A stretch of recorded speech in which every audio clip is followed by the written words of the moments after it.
She was 20 years old, and she was going to be great. She just needed the right tools. That is how it starts, most of the time. Not with greed. Not with laziness. With ambition. With that quiet certainty that the version of yourself you want to become is just one good decision away. Chloe had graduated from a 2-year design program in the spring. She had a portfolio that made her professors nod with something close to pride. She had a real job at a small creative agency downtown. A desk, a login, a business email with her actual name in it. She had everything she needed to begin. Except, she thought, the laptop. The one she had was her mother's old machine.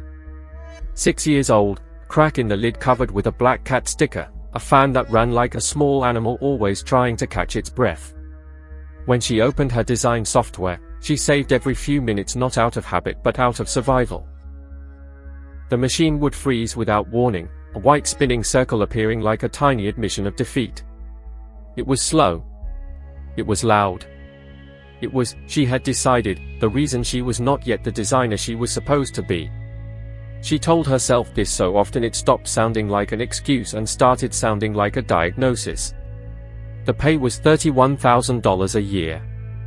After taxes, just under $2,000 a month. Rent was $850. Student loans were deferred, but she could feel them waiting.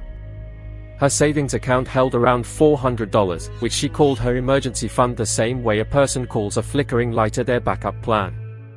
She was getting by. That is the honest version. But getting by, in the world of creative professionals who cared deeply about their tools, felt like a statement about who you were. She watched a colleague work on a slim silver laptop that made no sound when it was thinking. She knew attributing his ease to his machine was not entirely rational. She also knew that rationality rarely governs the decisions that reshape a life. She started watching YouTube in the evenings. So many financial stories begin this way, not with a salesman at the door, but with a person alone in their apartment, screen glowing, algorithm doing its quiet work. She found tutorials at first. Then she found the other content. Desk setups. Productivity vlogs. People who spoke in calm voices while cameras panned across workspaces that looked less like a desk and more like a museum installation. Aluminum and glass and soft ambient light. They talked about money the way you talk about weather. The laptop costs this much, yes, but look at what it allows you to do. The investment pays for itself. The word appeared constantly, applied to everything, the desk mat, the monitor, the ergonomic chair. Somewhere along the way, investment had been hollowed out and refilled with something that meant simply, this is something I want, and I have found a way to say it that sounds responsible. She began to want the MacBook Pro with the specificity of someone who has already half decided. She compared benchmarks, watched unboxing videos at midnight, rebuilt her cart on the website. The number settled at around $2,200. Her savings were $400. But there was the financing option. Approved in minutes. Around $80 a month for 24 months. She looked at her budget and found $80. Tight. But there. The approval came in 40 seconds.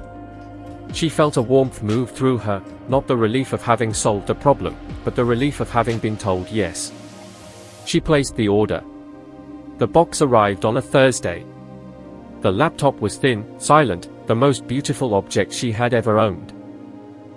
She set her old one beside it, and the comparison was almost cruel, the cracked lid, the black cat sticker, the permanence of its imperfections. The new one had no history.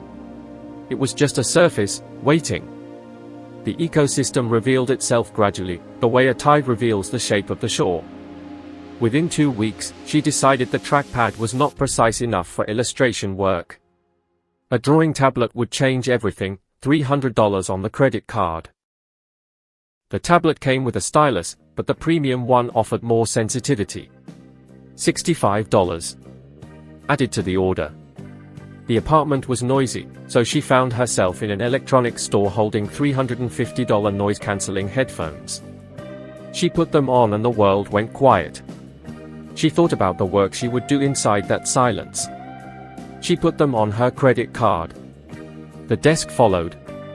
Monitor arm, leather desk mat, ambient light bar, cable management. Acquired over 3 months, mostly on her credit card, sometimes through a second buy now pay later service she had signed up for during a sale she had been half-consciously watching for. By winter, the setup was everything the videos had promised. The laptop on its stand, the monitor beside it, the headphones on their hook, the ambient light glowing warm. She photographed it when the light was right and posted it, and received the immediate feedback of people who recognized something they wanted. She sat down at this desk every evening and she designed. And she was, she believed, becoming better. She was also, in a way she had not yet fully calculated, becoming trapped. She had not added it all up. Each purchase had happened at a different moment, on a different account, connected to its own perfectly reasonable justification. On a Sunday in October, when her credit card payment came through higher than expected, she finally opened a spreadsheet. Rent, $850. Utilities and phone, $220. Groceries, $300. Student loans restarting in 4 months, $190. Laptop financing, $82. Buy now pay later installments, $61. Credit card minimum, the balance barely moving, interest quietly rebuilding what she took away. The number at the bottom was positive. But it was the kind of small that a car repair erases. The kind of small that does not allow for direction changes.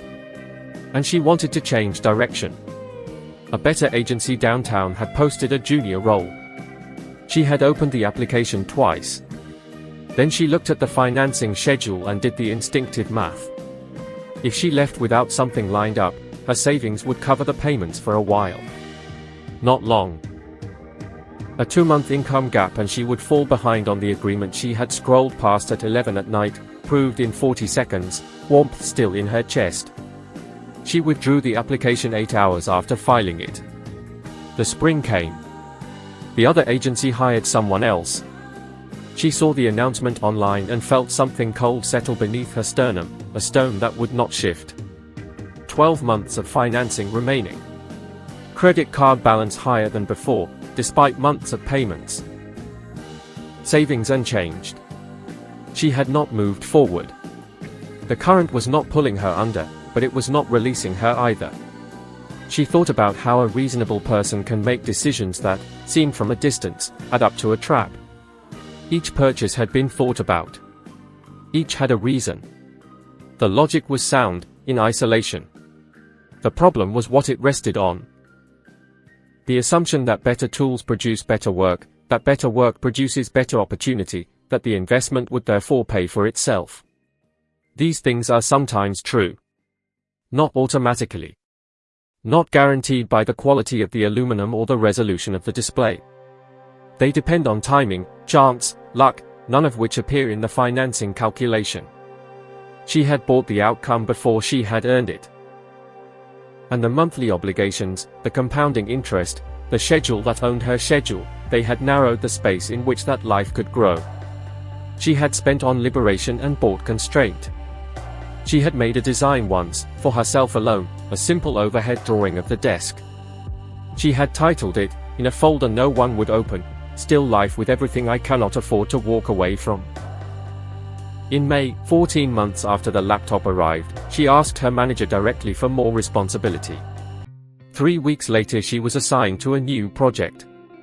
It was not everything. But it was something. That evening she sat at the desk and worked. The laptop was fast. The headphones held the room at bay. And for a moment she felt what she had originally imagined, the calm, the craft, the sense of moving through work with precision. It had always been available to her. The tools had not made it appear. They had also not prevented it. One evening, she opened a new spreadsheet. Not to track what she owed, but to plan what she was building toward. She had learned something the productivity videos never said, because saying it would have cost them views. That the tools of the work and the work itself are separate things. That confusing them, pouring money into one in the hope it fills the other, is a very old mistake dressed in very new aluminum.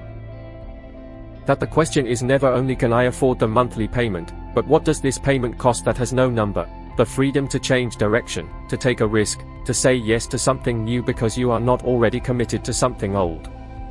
She had learned, sitting at the beautiful desk in the warm light, that the prettiest cage is still a cage. And she was working, now, on the door.